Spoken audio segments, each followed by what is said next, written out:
se asocia culturalmente en nuestro contexto con juicios o cosas malas, ¿no? Como el fin del mundo. La palabra significa revelación, ¿no? Entonces, de hecho, en la Biblia, en el Nuevo Testamento, varias veces se menciona que Cristo vendrá y se utiliza la palabra apocalipsis, ¿no? Que Cristo, apocalipsis, que se revelará, ¿cierto? Aparecerá y se mostrará a nosotros. En esta segunda porción del libro de Daniel, la parte que es profética, apocalíptica, hemos visto nosotros que ha tenido una serie de visiones Daniel en paralelo con las historias que nosotros revisamos en los primeros capítulos, ¿no? Mientras que él estaba recién llegado ahí a Babilonia y Nabucodonosor tenía esos sueños de estatuas y de cosas, ¿no? Árboles que crecían. Daniel, por su parte, también tenía sus propios sueños y visiones, donde en los capítulos 7 y 8, a través de estas visiones y sueños, Dios reveló a Daniel, y Daniel lo escribió para nosotros, cómo veía Dios el curso de la humanidad, el curso del mundo, el mundo no creyente, el mundo incrédulo, ¿no? Lo definió Daniel con la frase moradores de la tierra. Después, cuando tú ves en el libro de Apocalipsis, Juan dice que los moradores de la tierra son los que no están inscritos en el libro de la vida, ¿no? Entonces, cuando habla de esto, no se refiere a personas que están en la tierra, ¿no? Se refiere a personas que viven para las cosas de la tierra, o personas que rechazan a Dios. Entonces, Daniel tuvo una visión de 4 bestias y de un carnero con un macho cabrío, ¿no? Capítulos 7 y 8. Y eso nos mostró cómo una serie de reinos, desde Babilonia y hasta la venida de Cristo, estos reinos iban devorando uno a otro, ¿cierto? Y aumentando su iniquidad, aumentando su pecaminosidad, aumentando su maldad, y llegaría un punto en la historia donde una persona, ¿cierto?, encarnaría toda esta maldad y toda esta iniquidad en sí mismo. En el libro de Daniel, capítulo 7, habla de una bestia que tiene 10 cuernos, ¿no? Y que le sale un cuerno pequeño. Ese cuerno pequeño era el anticristo, ¿no? Entonces, el anticristo un día, entonces, encarnará en sí mismo todo lo malo de Babilonia, Persia, Grecia y Roma en una pura persona que buscará eliminar por completo al pueblo de Dios para estorbar a los planes de Dios. Dios permitirá que eso suceda en ese momento, solo para mostrar su poder y su gloria, entonces destruyéndole, ¿no? Entonces, el capítulo 7 y 8 nos muestra cómo veía Dios el mundo secular, el mundo incrédulo, a los moradores de la tierra. Entonces, la humanidad mira a estos reinos con sus grandezas, ¿no? Entonces, los avances que hubo en tal, ¿no? La escritura que surgió en Grecia, ¿no? No apareció ahí, pero sí un tipo de idioma, ¿no? Cuando hubo este periodo de helenización, se crea un Aristóteles, quien sería ministro de educación de Alejandro Magno, ¿no? Entonces crearía un nuevo idioma griego que sería universal en todo. Entonces, cuando uno ve la historia, ¿no? Tú entras a Wikipedia y dice, Grecia era grande en esto, ¿no? Grande en lo otro, ¿no? Este idioma fue grande, sus pensadores fueron tremendos, sus avances de carreteras fueron increíbles. Pero Dios dice, en realidad eran inicuos, ¿no? Entonces, pecadores, impíos, ¿no? Entonces, estos reinos tuvieron estos avances tecnológicos, en arquitectura, en ingeniería, en muchas cosas, ¿no? Entonces, después cuando tú ves también en la historia, en Roma tenían la habilidad de crear unos acueductos increíbles, ¿no? Que podían llevar agua a zonas altas, ¿no? A través de sistemas de acueducto y cosas por el estilo. Todo eso es lo que asombra a los hombres, pero Dios no se deja asombrar fácilmente. Y él decía, entonces Daniel, capítulo 7 y 8, que lo que los hombres veían eran sus avances y sus logros, pero lo que Dios veía es que estos reinos y estos sistemas de manera de vivir, ¿cierto? Entonces lo único que hacía era alejar a las personas más de Dios, fomentar conductas pecaminosas y por lo tanto hacer caer en condenación a todos ellos, ¿no? Entonces Grecia tuvo avances en infraestructura, arquitectura, literatura, en artes, en muchas cosas, pero tuvo grandes retrocesos morales. Roma fue tremendo y tuvo también sus avances en cuanto a lo bélico, ¿no? Ellos con estas armaduras romanas de sus soldados, y ellos crearon tácticas de guerras que nunca antes se habían visto y que eran superadoras a todos, y eso les llevó a conquistar una gran parte del mundo antiguo, ¿no?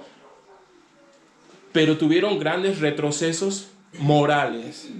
Entonces, en comparación a los hombres, fueron grandes, pero en comparación a Dios o a su santidad, fueron deplorables, ¿no? Entonces, esto nos pinta un panorama no tan alentador. Entonces, diciéndonos, la sociedad no va a mejorar. El mundo no va a cambiar. No se va a volver más bueno. No se van a volver más sabios. Al contrario, cada vez más inmorales, cada vez más impíos, cada vez más injustos. Y tú puedes verlo, ¿no? Entonces, con todos los avances, no merma la pobreza, no merman las injusticias. Entonces, de muchas maneras, no se solucionan problemas esenciales. ¿Y por qué? Porque entonces todavía hay los mismos intereses en el gobierno, no en este gobierno, sino me refiero a la clase gobernante, ¿cierto? Hay disputas de poder, hay intereses particulares, y eso hace que las soluciones realmente no lleguen, ¿no? Entonces se destinan fondos, se destinan recursos, y esos recursos terminan debajo del colchón de alguien, ¿no? Entonces nunca llegan y no se solucionan las cosas, y no va a suceder. Por lo tanto, nos dejaba casi en una situación de poca esperanza y casi perder la fe en la humanidad. Y es bueno que sintamos eso, para que toda nuestra fe sea puesta en Jesucristo. Entonces, ver cómo la sociedad iba de mal en peor hasta la venida de Cristo, ¿cierto? Y que un día incluso Dios juzgará a las naciones. Entonces, que un día cuando esta sociedad levante a un hombre y diga, Él va a ser nuestro gobernante, el anticristo, Dios hará trizas todo eso. Entonces, el destino, el futuro no era alentador para el mundo, para los moradores de la tierra. De nuevo, eso no debe hacernos perder la fe en la humanidad, sino poner toda nuestra fe en Jesucristo. El hecho de ver el mundo como Dios lo ve no debe hacernos perder la esperanza, sino que ahora, capítulo 9, Dios revelaría un acontecimiento que va a hacer llenar de esperanzas a los creyentes, en este caso Daniel o Israel, pero a los creyentes de todos los tiempos, y ese evento es la venida de Cristo. Mira lo que dice el libro de Daniel, y vamos a dividir dos secciones en el capítulo 9. Vamos a dividirlo de esta manera. Primero los 70 años, ¿no? Y al final las 70 semanas, y quiero tomar un momento para explicar cada una de estas cosas. Versículo 1 dice, en el año primero de Darío, hijo de Asuero, de la nación de los Medos, ¿no? Esto tienes que ubicarlo más o menos cronológicamente como en el capítulo 4, ¿no? 4 más o menos, cuando Belsasar cae en manos de Darío. Entonces, más o menos en ese periodo de tiempo ocurrió esto, ¿no? Nosotros vimos que en los primeros 6 capítulos transcurrían como 80 años, ¿no? Como en el capítulo 4 o 5, ya estamos como en 60, 70 años casi, y es ahí donde Daniel tiene ocurre este acontecimiento. Mira lo que dice de nuevo. En el año primero de Darío, hijo de Asuero, de la nación de los Medos, que vino a ser rey sobre el reino de los caldeos es Babilonia, ¿no? Dice, en el año primero de su reinado, yo, Daniel, miré atentamente en los libros de la ley el número de los años que habló Jehová al profeta Jeremías, que habían de cumplirse las desolaciones de Jerusalén. Mira esa frase, en 70 años, ¿no? Entonces ya puedes ver de dónde saqué esto, ¿no? Esta división, 70 años, 70 semanas. Lo primero viene de esto, versículo 2. Daniel está en su lectura matutina. Daniel está ya avanzado en edad, ¿no? Me imagino él es un funcionario bien alto en el reino, entonces en su despacho, con su lectura diaria, ¿no? Entonces, leyendo el libro del profeta Jeremías, él se da cuenta cuando llega al capítulo 25, que el profeta Jeremías dice que el tiempo en que sería llevado a la cautividad duraría 70 años. Más adelante, en el capítulo 29 de Jeremías, dice que Dios los permitiría que ellos regresen para reconstruir la ciudad, ¿no? Entonces, Daniel vio todo esto en el profeta, ¿no? Entonces, en el libro del profeta Jeremías, ¿no? Daniel era un estudioso en las escrituras del Antiguo Testamento. Al parecer, particularmente en aquellas profecías relacionadas con el destino de su pueblo. Tiene como 90 años de edad. Y mientras leía Jeremías, entonces el Señor le permite entender que su pueblo está muy próximo a cumplir los años que Dios había estipulado para el regreso. Cuando lee esto Daniel, más o menos van como 68 años de cautividad. Entonces él lee y dice, wow, queda poco, falta muy poco. Entonces él va a pedir a Dios acerca del cumplimiento de esta profecía. Pero no quiero pasar en alto algo, hermanos. De nuevo, versículo 2. Yo, Daniel, dice ahí, miré atentamente en los libros. Lo mencioné rápidamente al comienzo. Daniel era un estudioso de las Escrituras, un hombre de fe y de oración. Y esto nos muestra, hermanos, la importancia del estudio personal de la Biblia, la lectura y el estudio personal. No debemos menospreciar la lectura de la Biblia. Daniel lleva ya, entonces, casi 70 años en Babilonia. Entonces ha perdido de muchas maneras las esperanzas de volver. Ya es viejito, se ha pasado el tiempo, se ha hecho anciano en ese lugar, tiene muchas responsabilidades, no puede volver. Pero la lectura de la Biblia traería consuelo a Daniel en esa situación. Han pasado 70 años. Extrañaba Jerusalén, me imagino. Extrañaba a su familia. Extrañaba estar, digamos, en el templo. Extrañaba tanto que en los capítulos anteriores él se opuso a los edictos, a todas las cosas para seguir orando, leyendo y practicando su fe. Nunca menosprecies la lectura de la palabra de Dios y el estudio bíblico. Cuando repetimos y lo decimos vez tras vez la palabra, ¿no? Entonces aquí nuestro hermano nos habló de cómo esta nube representaba de alguna manera la palabra, ¿cierto? Porque ahí estaba la voluntad de Dios, ¿no? Si se movía o hacía algo, eso significaba debíamos avanzar o parar. Ahora tenemos algo nosotros mucho más certero que aquello, ¿no? Entonces, porque quizás corría un viento y la nube se movía y todos avanzan ahora, ¿no? Pero ahora tenemos la palabra inamovible de Dios. Mucho más clara que una nube difusa en el cielo. No la menosprecies. No tomes en poco aquello. Entonces Daniel está desesperanzado. Daniel lleva muchos años, está cansado, tuvo que aguantar el foso de los leones, tuvo que aguantar entonces el ver sus amigos entrar al horno de fuego, tuvo que aguantar la dieta del rey, tuvo que aguantar las mentiras de los sátrapas, tuvo que aguantar un montón de cosas todos estos años. Y en tu propia vida, quizás ha llegado el día de hoy. Y en la semana tuviste que también aguantar un montón de cosas. Fatiga, cansancio, un dolor muscular, un problema marital, un problema familiar, un hijo rebelde, tú mismo, ¿cierto? Siendo rebelde, muchas cosas. La palabra de Dios puede traer consuelo en aquella área.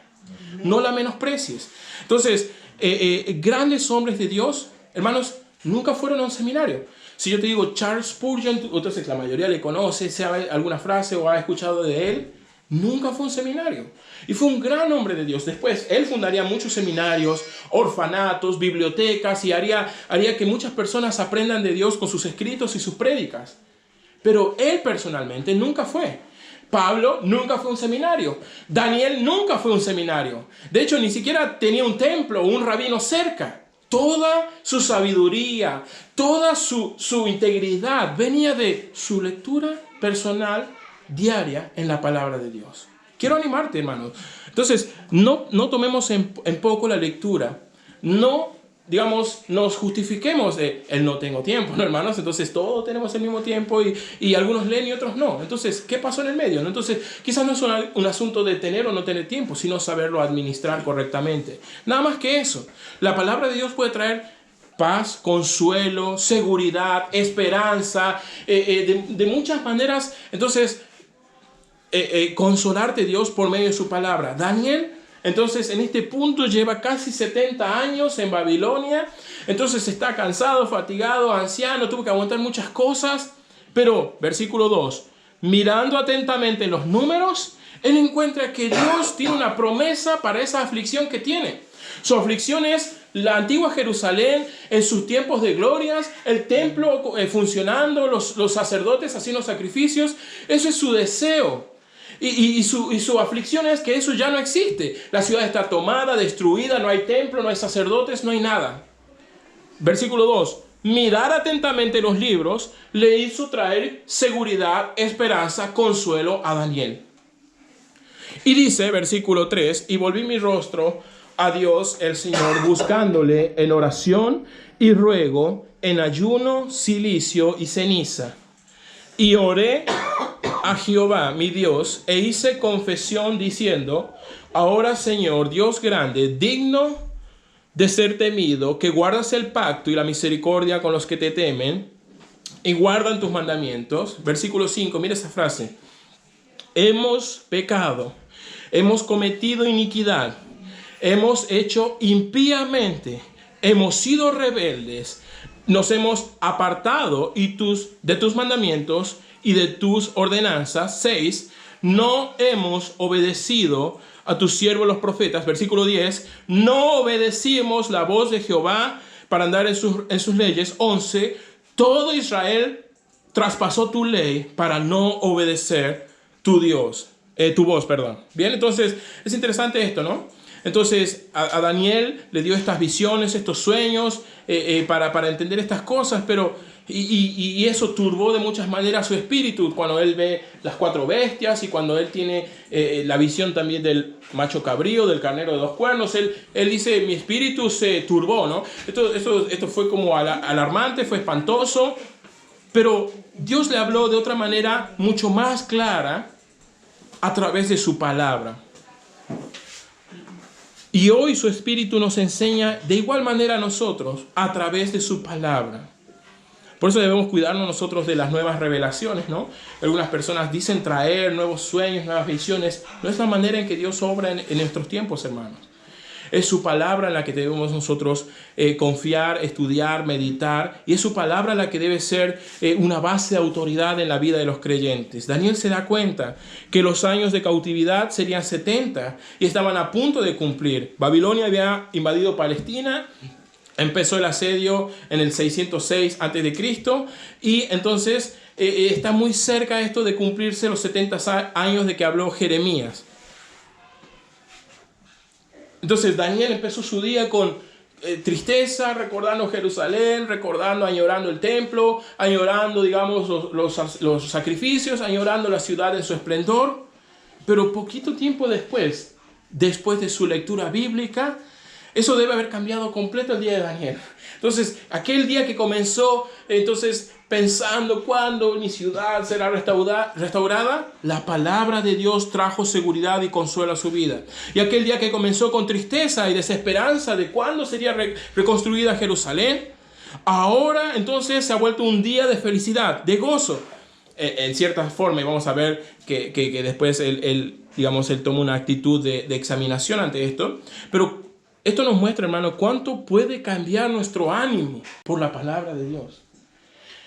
Cómo puede traer Dios y cómo en estos ejemplos así cortitos nos muestra la Biblia cómo puede cambiar la palabra de Dios tu día, tu ánimo, tu situación y traer consuelo a tu vida.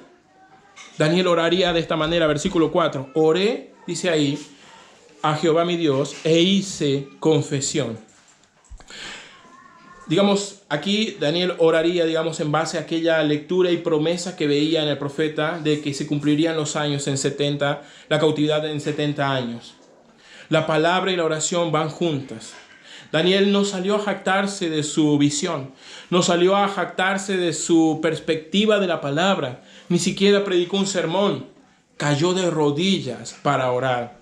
Y esta es la actitud que deben tener los estudiantes sinceros de la Biblia, humildad. A veces unas personas conocen un poquito de esto, un poquito de otro y ya quieren debatir, ¿no? Ya quieren que todos sepan su posición y su teoría y sus cosas. Hermanos, si el estudio bíblico no nos lleva a arrodillarnos a Dios, a orar a Dios en base a lo que hemos leído y estudiado, no ha sido útil en realidad para nuestra vida. Si el conocimiento bíblico nos lleva a debates, a controversias, a descalificaciones de otras personas por sus creencias o no creencias, no ha sido realmente útil ese estudio de la palabra de Dios. El conocimiento bíblico es inútil si no nos lleva a someternos más a Dios. Es lo que sucedió con Daniel. Él leyó, entendió y cayó de rodillas. Saber doctrina es irrelevante cuando eso no nos lleva a la obediencia. Y es triste ver, hermanos, que muchas personas andan por ahí jactándose de supuestas verdades proféticas en lugar de ser guerreros de oración. Aquí vemos algo muy interesante en el versículo 4. Él dice, oré a Jehová mi Dios e hice confesión. También tenemos un patrón muy interesante acerca de la oración, hermanos. Hice confesión. Él no dijo, perdona mis pecados.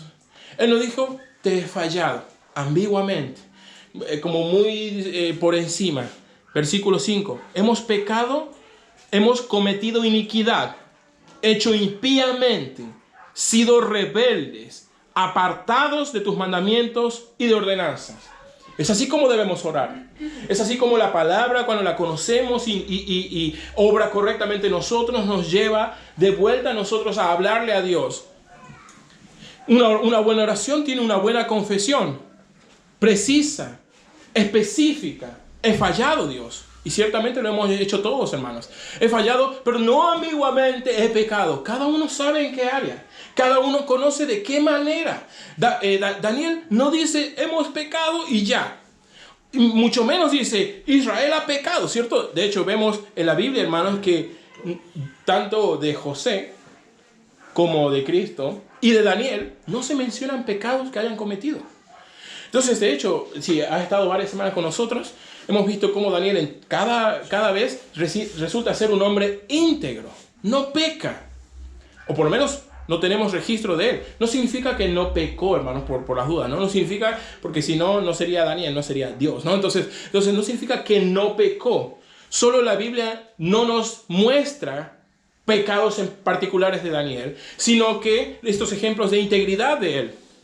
Pero él no dice, yo soy bueno, pero aquel hermano, ¿cierto? Aquel otro judío hizo esto, ¿no? Y aquellos de esta tribu hicieron otras cosas, como muchas veces pudieran ser nuestras oraciones, en comparación con otras cosas. El versículo 5, hemos pecado, se incluye con ellos.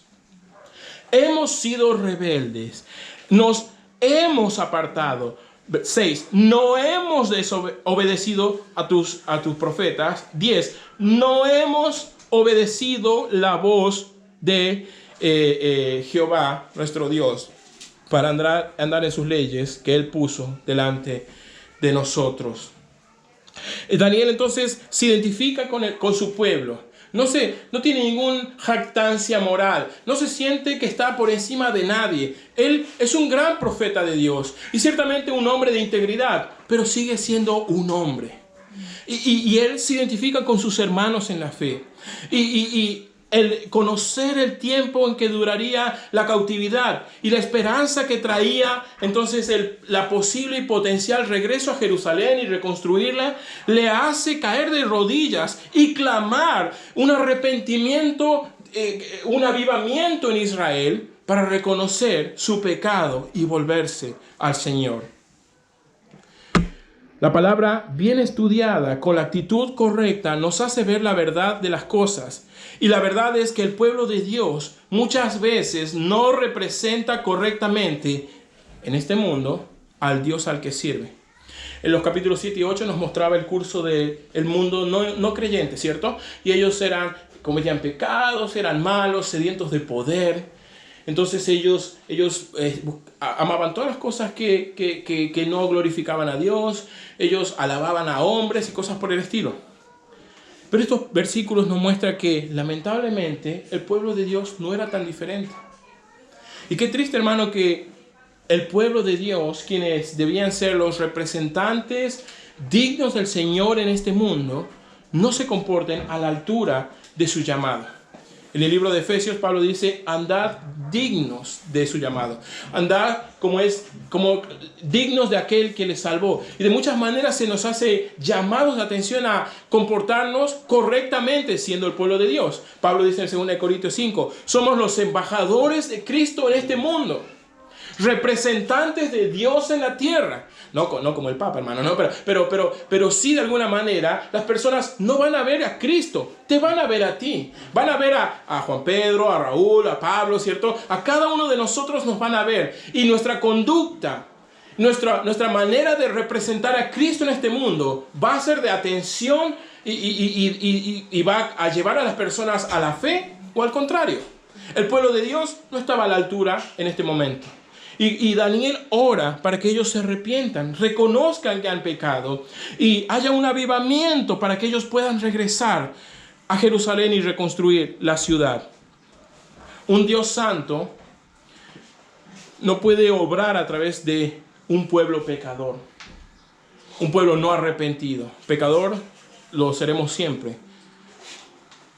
Versículo por favor, 7 dice, tuya es, Señor, la justicia, nuestra la confusión de rostro, como en el día de hoy lleva todo hombre de Judá y los moradores de Jerusalén y todo Israel, de cerca y de lejos, en todas las tierras a donde lo has echado a causa de su rebelión con que se rebelaron contra ti.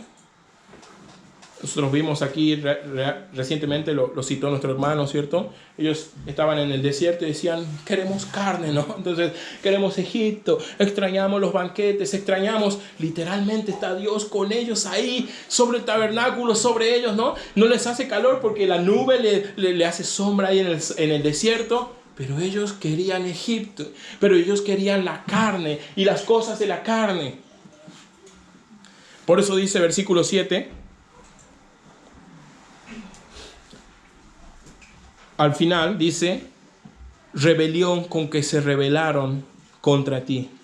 El pueblo de Dios, llamados a la santidad, llamados a mostrar dignamente el carácter de Dios en la tierra, no se comportó a la altura de su llamado. Se rebelaron. Ellos iban a ir a la cautividad porque al final del libro de Levítico, como estudiamos hace algunos meses, habían dos eventos que ellos debían cumplir cuando entraran a la tierra. El año sabático, el año de jubileo. Cada 7 años, o cada 6, el séptimo debían dejar sin trabajar, ¿no? Entonces, un reposo para la tierra para, entonces, al octavo nuevamente empezar y retomar este ciclo. Y ellos no lo hicieron. Por eso dice, versículo por favor, versículo 13, él dice, conforme lo que está escrito en la ley de Moisés, todo este mal vino sobre nosotros. Estudiamos Levítico nosotros y decía acerca del año de sabático, el año de jubileo, cómo debían hacerse cada tantos años, de qué manera y cómo ellos debían llevar a cabo esto. Y al final del libro de Levítico decía, si obedeces, prestas oído, pones por obras, serás bendito, fructificado, multiplicado, tu tierra dará fruto, muchas cosas. Y después decía, pero si no obedeces, entonces, al contrario, ¿cierto? No habrá bendición, no habrá prosperidad, no habrá frutos. Versículo 13. Como está escrito en la ley de Moisés, todo este mal vino sobre nosotros. Descuidaron el año sabático, descuidaron lo que ellos tenían que hacer, entonces, entrando a la tierra prometida. Y Dios no fue malo al llevarlos a la cautividad. Él está cumpliendo lo que les había anticipado que sucedería con aquellos que no obedecían y hacían oídos sordos a la palabra de Dios. Mira lo que dice el versículo 6. No hemos obedecido nuevamente. Hemos sido rebeldes. Nos hemos apartado. Mira lo que dice, de tus mandamientos y de tus ordenanzas. Dijiste el sabático, pero es que ¿cómo voy a dejar de trabajar un año? ¿Qué voy a comer? ¿Qué voy a hacer? Bueno, a través de esto Dios los mantenía en humildad. Cuidaba su avaricia, los hacía más generosos y de muchas maneras los cuidaba espiritualmente con estas ordenanzas. Pero ellos, versículo 6, se apartaron, 5, de sus mandamientos y de sus ordenanzas. El pueblo de Dios muchas veces escucha, pero no obedece. Escucha mucho, pero obedece poco. El versículo 6 dice, no hemos obedecido a tus siervos los profetas. En ese contexto, en ese momento histórico, todavía existía el oficio de profeta, ¿no? De alguna manera con la P mayúscula, ¿no? Entonces, que tenían el oficio algunas personas de profeta. Pero ¿sabes qué, hermano? La palabra profeta significa predicador, quien enseña, como ser un heraldo, ¿no? Como alguien que comunica. Un profeta fue Daniel con la P mayúscula y con todas estas visiones y profecías que Dios le reveló a él. Pero cada persona que comparte de alguna manera en este domingo, ¿cierto? En cada iglesia bíblica del mundo donde hay un pastor explicando la palabra de Dios, en cierta manera es un profeta también de Dios, compartiendo y trayendo el mensaje al pueblo de Dios. No con la P mayúscula, porque no somos, el que enseña no es un profeta, pero sí ejerce de alguna manera la profecía al comunicar, al hablar, al enseñar la palabra de Dios. Hermano, si has asistido regularmente a la iglesia, has escuchado mucho. y ya vamos en el capítulo 9 de Daniel. Entonces, solo del libro de Daniel ya hemos estudiado un montón de semanas, más de 2 meses llevamos aquí estudiando meticulosamente, revisando las cosas. ¿Cuánto de lo que has escuchado has puesto por obediencia? Cuando Daniel rechazó la comida, rechazó el mundo para ser obediente a Dios, ¿eso te llevó a ti a rechazar al mundo para ser obediente a Dios? Cuando los amigos de Daniel estuvieron dispuestos a ir al horno de fuego con tal de seguir siendo obediente a Dios y no arrodillarse ante ningún ídolo, ¿eso te llevó a ti a no arrodillarte frente a ningún ídolo moderno y servir únicamente a Dios? Cuando Daniel entonces habló a Belsasar de que el juicio estaba pronto y que mientras él más se jactaba, entonces se creía invencible, ¿cierto?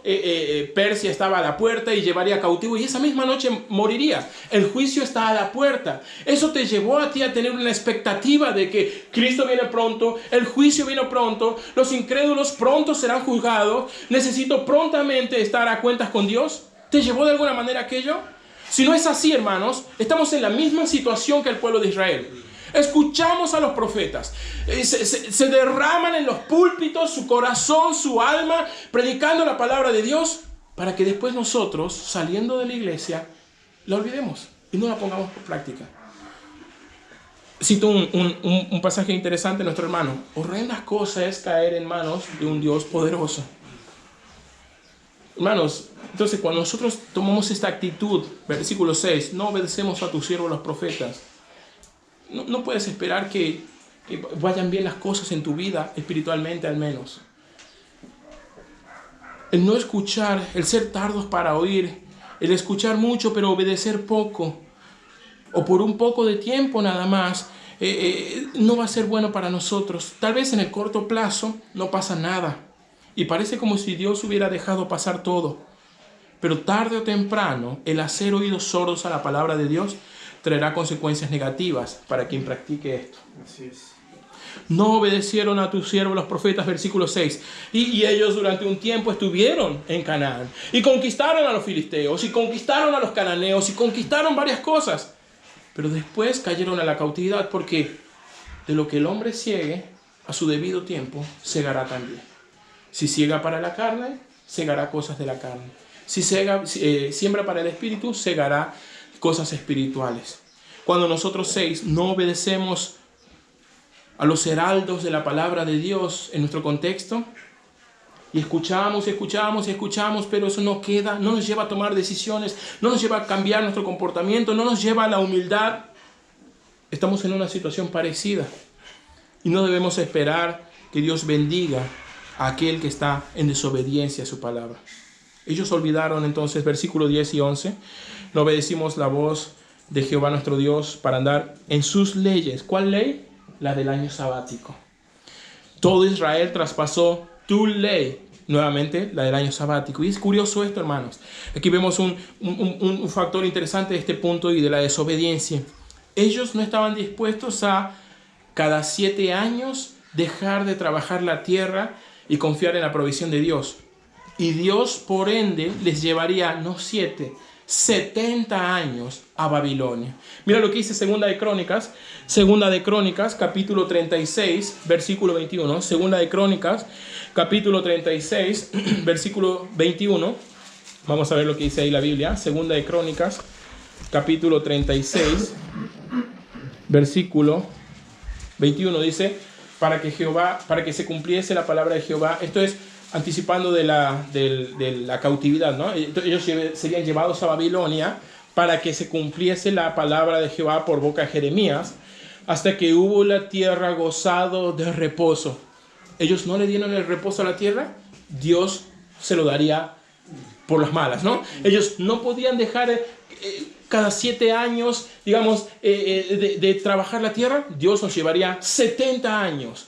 Porque todo el tiempo de su asolamiento, mira lo que dice, reposó la tierra hasta que los 70 años fueran cumplidos. Interesante esto, ¿no? El versículo 6 de la mano también, ¿no? No obedecer a tus siervos los profetas, no obedecer la ley o la palabra de Dios. Hermanos, cuando nosotros dejamos de lado la palabra de Dios, la comunión con Dios, la obediencia a Dios, persiguiendo algo en particular, es interesante porque Dios justo con lo que buscamos en lugar de Dios es con lo que Él nos paga. Ellos trabajaron el 7º año y cada 7º año trabajaban igual. Porque ¿de qué íbamos a vivir?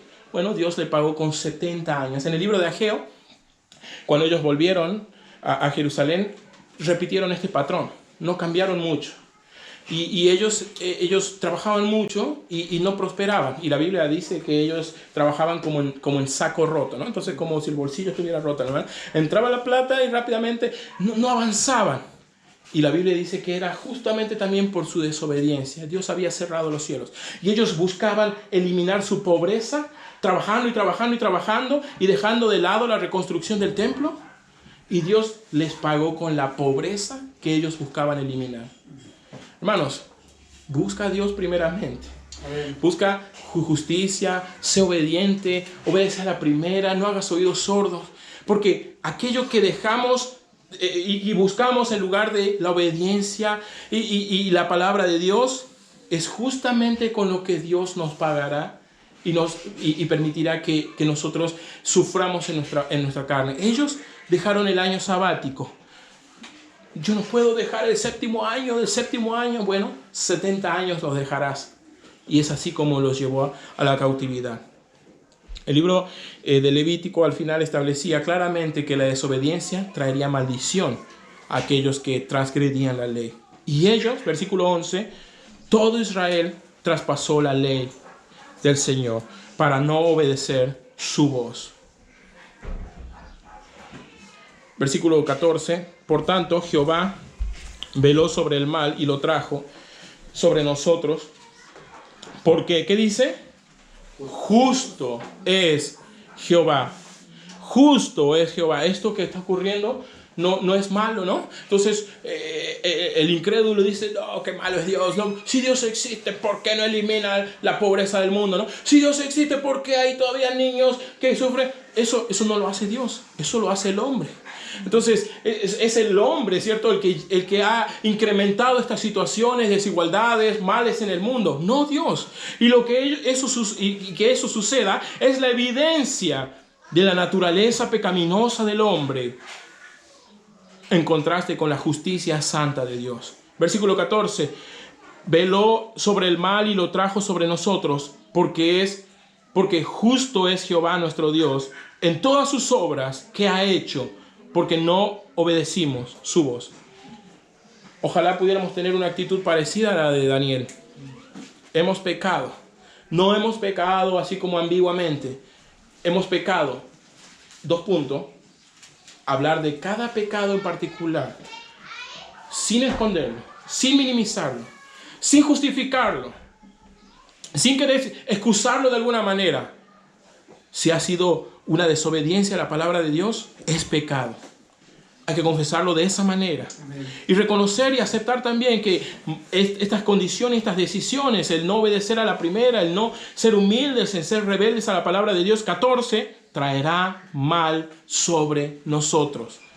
15, ahora pues, Señor, sácate tu pueblo de la tierra, sacaste el pueblo de la tierra de Egipto con mano poderosa, hiciste renombre, cual lo tienes hoy. Hemos pecado y hecho impíamente. Oh Señor, conforme a tus actos de justicia, apártese tu ira y tu furor sobre nuestra ciudad, tu santo monte, a causa de nuestros pecados. Mira lo que dice, adelantar un poquito, 18. Inclina, oh Dios, tu oído y oye. Abre tus ojos y mira nuestras desolaciones y la ciudad sobre la cual es invocado tu nombre, porque no elevamos nuestros ruegos ante ti, confiando en nuestras justicias, sino en tus muchas misericordias. Oh Señor, perdona, presta oído, Señor, y hazlo. No tardes, por amor de ti mismo, Dios mío, porque tu nombre es invocado sobre tu ciudad y sobre tu pueblo. Entonces Daniel, en este ruego, clama a Dios y a su pueblo por un avivamiento, un reconocer. Bueno, seamos sinceros, no hemos cumplido el sabático. Lo que nos sucede es consecuencia de esto. ¿Qué debemos hacer? Volvernos al Señor y arrepentirnos.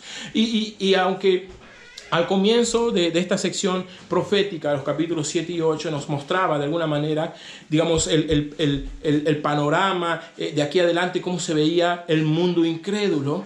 Aquí Dios revelaría por Daniel un cronograma, un programa diferente para el pueblo de Dios. Mientras que el mundo iba en esta injusticia y alejándose cada vez más de Dios, el pueblo de Dios puede confiar de que Dios tiene un plan diferente para ellos.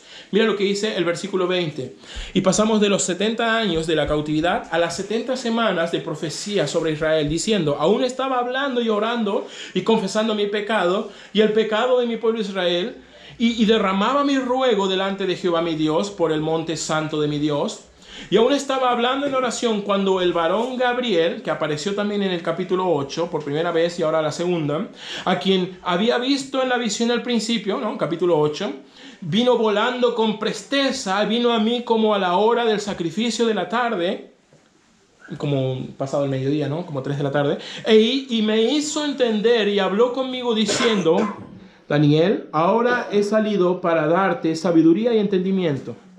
Al principio de tu ruego fue dada la orden y yo he venido para enseñarte, porque tú eres muy amado. Entiende pues la orden y entiende la visión. Mira lo que va a decir el versículo 24. 70 semanas están determinadas para tu pueblo y sobre tu santa ciudad, para terminar la prevaricación, poner fin al pecado, expiar la iniquidad, traer la justicia perdurable, sellar la visión, la profecía y ungir al santo de los santos. Aquí esta 7, 24, ¿cierto? Que dice 70 semanas, ¿no? Entonces, esta es una palabra diferente, ¿no? Ellos tenían por ley, ¿cierto? Un sabbat de días, ¿no? Cada séptimo día debían honrar a Dios. Tenían un sabbat de año, cada séptimo año debían dejar descanso a la tierra, ¿no? Tenían un sabbat, ¿no? Entonces, cada 7 años sabáticos, o 49 años, ellos debían dar un año de jubileo, ¿no? Y también, ahora Daniel revelaría una nueva serie de sabbats, unos sabbats de semanas. Versículo 24, 70 semanas están determinadas sobre tu pueblo. El cumplimiento histórico de estos hechos y cómo se dio el curso de la historia, entonces nos hace concluir que se tratan de semanas de años y no de días o de meses, sino de años, ¿no? Entonces él dice 70 semanas, ¿no? 70 semanas, 70 por 7 son 490, ¿no? Es interesante esto porque ellos habían violado el año de jubileo cada 7 años y Dios le dio entonces 70 años en cautividad, ¿no? Lo acrecentó. Ellos habían en su historia, cuando ellos ingresan a la tierra y hasta que van a la cautividad, habían pasado por alto 49 años de jubileo y Dios les daría 490 años entonces más para que ellos recién pudieran entonces recibir aquellas herencias y bendiciones que Dios prometía por medio de sus Mesías. En los capítulos 7 y 8 nos mostraba el curso histórico hasta que venga Cristo del mundo incrédulo. Ahora, versículo 24, el curso histórico del pueblo de Dios hasta que venga Cristo. En este contexto se trata de Israel. El versículo 24, mira lo que dice el versículo 24, 70 semanas están determinadas. Algunas personas hablan de esto como que ya fue cumplido completamente cuando Cristo vino en su humanidad, digamos, en el siglo I, pero no solo no dan, digamos, los números o las fechas, sino también no dan los eventos que menciona. 24, terminar la prevaricación, poner fin al pecado, no ha sucedido. Expiar la iniquidad, no ha sucedido. Traer la justicia perdurable, no ha sucedido. Por lo tanto, esto nos muestra, y estos 490 años serían efectivamente así para Israel, solo que Daniel en medio no pudo ver que entre semanas 69 y 70 había un paréntesis grande de tiempo en el que vivimos nosotros, en el que existimos nosotros, justo antes de que nosotros seamos llevados a la presencia del Señor. Dios retomaría finalmente el plan con ellos para cumplir estos 490 años. Porque mira lo que dice 25, sabe pues, entiende, que desde la salida para restaurar la ciudad de Jerusalén, hasta el Mesías príncipe habrá 7 semanas y 62 semanas, 27 y una semana más. Entonces hace estas divisiones y las inspira a Dios de esta manera. Entonces no es arbitraria, digamos, que los pastores o algunos, digamos, esta diferencia, ¿no? Se cumplieron 69, falta una. Es Dios que lo inspiró de esta manera, ¿no? Dividiendo esto. Versículo 25. Dice que hasta la venida del príncipe, del Mesías, habrá 7 semanas y 62 semanas, o 69 en total. 7 semanas es lo que ellos demorarían después de la orden para restaurar en el libro de Jeremías la ciudad, demorarían en reconstruirla, y entonces terminaría el Antiguo Testamento en esos 49 años. Versículo 25, 62 semanas, esta cantidad de años, es justo el periodo de tiempo que nosotros mencionamos la semana pasada, que se llama de silencio. Desde que termine el Antiguo Testamento hasta la muerte de Cristo, ¿no? Hasta que viene Cristo. Y versículo 27, otra semana es una semana que todavía está pendiente de cumplirse, porque Dios en la cruz abrió un paréntesis para trabajar con un pueblo diferente llamado la iglesia. Cuando la iglesia sea retirada, se cumplirá finalmente esta última semana y terminará el programa para Israel, culminando, como dice el 25, en la venida del Mesías príncipe.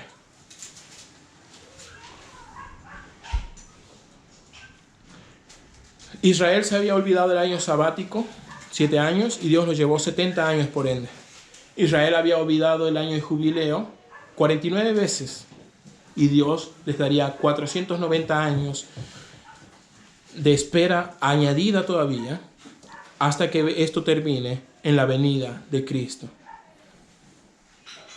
Las 69 semanas primeras que Gabriel habla se dividen, o serían en total como unos 483 años, y se dividen las primeras 7, ¿cierto?, en este periodo de reconstrucción y hasta que termina el Antiguo Testamento. Y el otro periodo de tiempo sería el periodo entre el Antiguo y Nuevo Testamento de silencio profético hasta que aparezca Cristo. Estas semanas o 69 semanas terminan, versículo 26, después de las 62 semanas, más las 7 primeras, ¿no? ¿Ya? Se quitará la vida al Mesías, no por sí. Cuando nosotros, y esto hay que tener como cuidado, porque si uno saca 7 por 7, 49, 490 y hace el cálculo, se pasa de los años o vuelve, o le queda corto y no da, porque el año, digamos, el calendario hebreo no tiene la misma cantidad de años que nuestro calendario, ¿no? Son años de 360 días, no años de 365. Además hay muchos años que son bisiestos, entonces hay que hacer todo ese cálculo, entonces no hay que hacerlo por años, sino por días. Estos 490 años proféticos son 173.880 días. Desde la orden histórica de Artajerjes o Ciro para que ellos regresen y reconstruyan, hasta el día que muere Cristo en el año 32 después de Cristo, hay exactamente 173.800. Es decir, se cumplió exactamente al pie de la letra esta profecía. 69 de las 70 semanas han cumplido efectivamente y son comprobables históricamente de esta manera, culminando 26 con quitar la vida al Mesías. En ese periodo de tiempo, Cristo traspasaría la responsabilidad del mensaje de salvación de Israel a la iglesia, y durante un tiempo que todavía está pasando y sucediendo en el que vivimos hoy, Dios trabajaría con otro pueblo llamado la iglesia hasta 27, que ésta sea quitada, y entonces por otra semana confirmará el pacto con muchos. ¿Quién? Mira lo que dice el versículo 26. Se quitará la vida al Mesías, mas no por sí. Y esa frase, y el pueblo de un príncipe que ha de venir. Ese príncipe que ha de venir, si ha estado las semanas anteriores, es el cuerno pequeño del capítulo 7, el anticristo. El anticristo, ¿cierto?, sublevará el pueblo en contra de las cosas de Dios. 27, hará un pacto de paz para traer a los judíos de todas las partes del mundo a Jerusalén. Y estando allí, verso 27, a la mitad de la semana hará cesar el sacrificio y la ofrenda. Y entonces él se volvería en contra de ellos, les perseguiría y buscaría eliminarles, como vimos en los capítulos 7 y 8, hasta que aparezca finalmente Cristo desde los cielos y acabe con, finalmente, como decía el versículo 24, terminar la prevaricación, poner fin al pecado, expiar la iniquidad, traer la justicia perdurable. Estos reinos injustos que se van sucediendo y que van llevando a la sociedad hacia el mal, nos llevan y nos depositan a los pies de Cristo hasta que Él establezca un reino diferente, 24, de una justicia perdurable. Las 70 semanas, digamos, estos 7 años finales, 27, son la conclusión de este periodo de 490 años. Entre la muerte de Cristo y este acuerdo que dice 27 que se firmará y que hará con el pueblo de Israel el anticristo, para garantizar la paz y tentarlos a volver y tenerlos ahí para poder después eliminarles.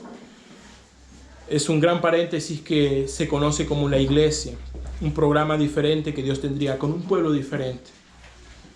¿Cómo concluirá este periodo de tiempo?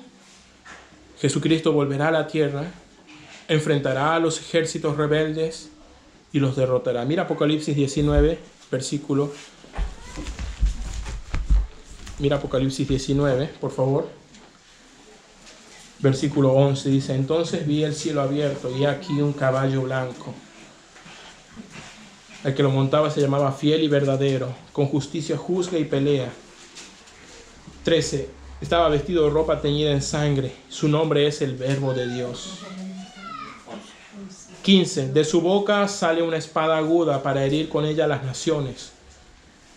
Regirá con vara de hierro y pisa el lagar de vino del furor de la ira del Dios Todopoderoso. En su vestidura y en su muslo tiene escrito el nombre: Rey de Reyes, Señor de Señores. 19. Y vi la bestia, esta misma bestia que vio Daniel en el capítulo 7, este príncipe que ha de venir, que nos habla Daniel en el capítulo 9, que es el anticristo. 19 dice: vi la bestia y a los reyes de la tierra y a sus ejércitos reunidos para guerrear contra el que montaba el caballo, contra su ejército. Y la bestia fue apresada, y el falso profeta, que había hecho delante de ella señales y había engañado a los que no recibieron la marca de la bestia y habían adorado su imagen, estos fueron lanzados vivos dentro de un lago de fuego que arde con azufre. Y los demás fueron muertos con espada que salía de la boca del que montaba el caballo. Y todas las aves, digamos estas aves carroñeras, ¿no?, se saciaron de las carnes de ellos. A modo de conclusión, hermanos, damos gracias a Dios, hermanos, por esta diferenciación que hace Dios, por pura gracia. Porque como Daniel, en el versículo 5, podemos decir nosotros: hemos pecado, no hemos obedecido, hemos sido rebeldes y no hemos estado atentos a tus profetas y a tu palabra. Pero Dios, de pura gracia, hermanos, y solo con la fe sincera en el sacrificio de Cristo, nos permite participar de un programa diferente, independiente, paralelo al del mundo. El mundo va hacia un tiempo de juicio y de destrucción, de iniquidad, de impiedad. Pero el pueblo de Dios va hacia Cristo. El capítulo 7 y 8 nos dejaba sin esperanza, porque todo era malo de aquí a futuro para la humanidad. Pero el 9 recobra nuestras esperanzas, porque para el que cree en Cristo, aquello será realidad. Y aquel día estará con el Señor. Porque mira lo que va a decir el capítulo 12 para terminar. El capítulo 12, versículo 12. ¿Cómo le dice Dios a Daniel? Bienaventurado el que espere y llegue a 1335 días. 13. Tú, Daniel, irás hasta el fin. Y mira lo que dice. Reposarás, vas a morir, ¿cierto? Porque esto son muchos años hasta que se cumpla, ¿no? Daniel no estaría... Entonces ya era viejito en esa visión, entonces imagínate, poquito después moriría. Él dice, irás hasta el fin, reposarás, es decir, morirás. Y mira esa frase, y te levantarás, resucitarás, vencerás la muerte para recibir tu heredad al fin de los días. Gloria a Dios por eso, hermano. Amén. Damos gracias a Dios por eso, porque solo por su gracia, inmerecidamente y sin ninguna realmente obra que nos haga merecedores, nos permitirá, si estamos muertos, levantarnos y resucitar, ¿cierto? Para estar con Él al fin de los días. No pierdas la esperanza en la humanidad, ponla en Cristo.